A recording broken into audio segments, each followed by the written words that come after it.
गुजरात के सूरत से आपको बताते हैं, जहां पर एक महिला को 20 लाख का चूना लगा क्योंकि साइबर ठगों ने उसे ठग लिया। और ऐसे में साइबर ठगों की जो ठगी है बड़ी ही शातिर तरीके से की गई है और हैरान करने वाली है। आप भी देखिए रिपोर्ट।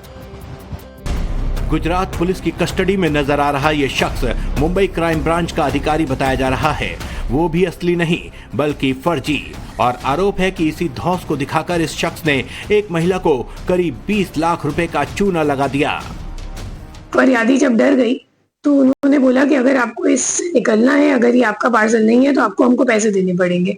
तो जब इन्होंने बोला कि नहीं मेरे अकाउंट में अभी पैसे नहीं है, तो आरोपियों ने ही उनको आइडिया दिया कि आप एक काम करो, आई मोबाइल से अपना इंस्टेंट बैंक लोन अवेल कर लो। और जैसे ही ये फरियादी के अकाउंट में पैसे आ गए, उन्होंने अपने अकाउंट में उसको ट्रांसफर करवा दिए। टोटली फरियादी ने 19,91,000 रुपया ट्रांसफर किया है आरोपियों को। सूरत पुलिस के मुताबिक इस शख्स का नाम हीरेन पटेल बताया जा रहा है। हीरेन के खाते में ही फ्रॉड की रकम गई थी। महिला को डिजिटल अरेस्ट कर फ्रॉड किया गया। वीडियो कॉल पर महिला को डराया गया। मुंबई हवाई अड्डे पर उसके नाम का पार्सल बताया। जब महिला ने पार्सल होने से इनकार किया तो साइबर ठगों ने उसके डॉक्यूमेंट की जानकारी दी। मनी लॉन्ड्रिंग और ड्रग्स से जुड़ा केस बताया। महिला डर गई तो साइबर ठगों ने पैसे की डिमांड की। महिला को लोन का आइडिया देकर रकम जुटाई गई। 19,91,000 रुपए का लोन अपने अकाउंट में ट्रांसफर कराया गया। बताया जा रहा है कि आरोपी हिरेन ने अपना बैंक अकाउंट साइबर ठगों को किराए पर दिया था। इसके लिए उसने 2,81,000 रुपए का कमीशन लिया था। इस काम के जिस आरोपी को अभी हमने पकड़ा है उसका नाम हीरेन पटेल है। उसका HDFC बैंक में उसने अपना करंट अकाउंट खुलवाया था। ये अकाउंट ऑलरेडी NCCRP के 14 अन्य कंप्लेंट में भी यूज हो चुके हैं और ऑलरेडी फ्रोजन है। अभी तक हमने फरियादी को 10,86,000 रुपए रिफंड करवा दिए हैं और आगे जो बाकी का अमाउंट है वो भी रिफंड हो जाएगा। और इस काम के लिए हीरेन पटेल को जो कमीशन मिली है वो 2,81,000 रुपए है। आरोपी हीरेन पटेल के बैंक अकाउंट में इससे पहले भी कई लोगों के रुपए जमा हो चुके हैं। National cyber crime reporting portal की तरफ से इस अकाउंट पर 14 मामले पहले से ही दर्ज बताए जा रहे हैं। ये केस गुजरात से लेकर तमिलनाडु तक के बताए जा रहे हैं।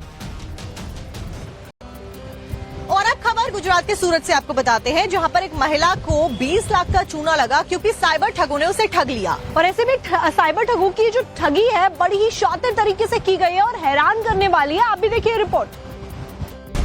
गुजरात पुलिस की कस्टडी में नजर आ रहा ये शख्स मुंबई क्राइम ब्रांच का अधिकारी बताया जा रहा है।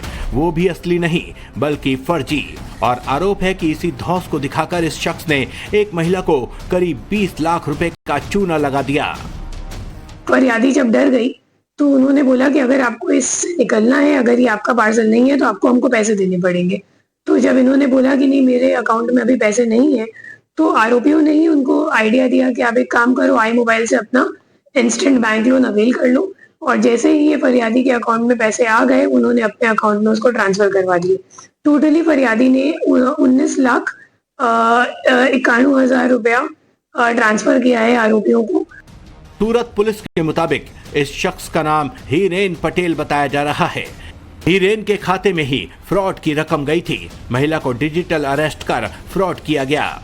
वीडियो कॉल पर महिला को डराया गया। मुंबई हवाई अड्डे पर उसके नाम का पार्सल बताया। जब महिला ने पार्सल होने से इनकार किया तो साइबर ठगों ने उसके डॉक्यूमेंट की जानकारी दी। मनी लॉन्ड्रिंग और ड्रग्स से जुड़ा केस बताया। महिला डर गई तो साइबर ठगों ने पैसे की डिमांड की। महिला को लोन का आइडिया देकर रकम जुटाई गई। 19,91,000 रुपए का लोन अपने अकाउंट में ट्रांसफर कराया गया। बताया जा रहा है कि आरोपी हिरेन ने अपना बैंक अकाउंट साइबर ठगों को किराए पर दिया था। इसके लिए उसने 2,81,000 रुपए का कमीशन लिया था।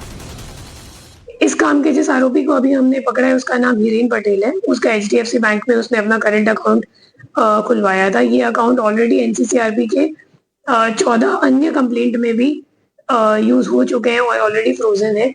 अभी तक हमने फरियादी को 10,86,000 रुपए रिफंड करवा दिए हैं और आगे जो बाकी का अमाउंट है वो भी रिफंड हो जाएगा। और इस काम के लिए हीरेन पटेल को जो कमीशन मिली है वो 2,81,000 रुपए है।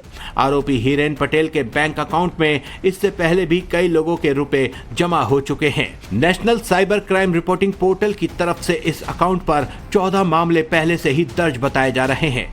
ये केस गुजरात से लेकर तमिलनाडु तक के बताए जा रहे हैं।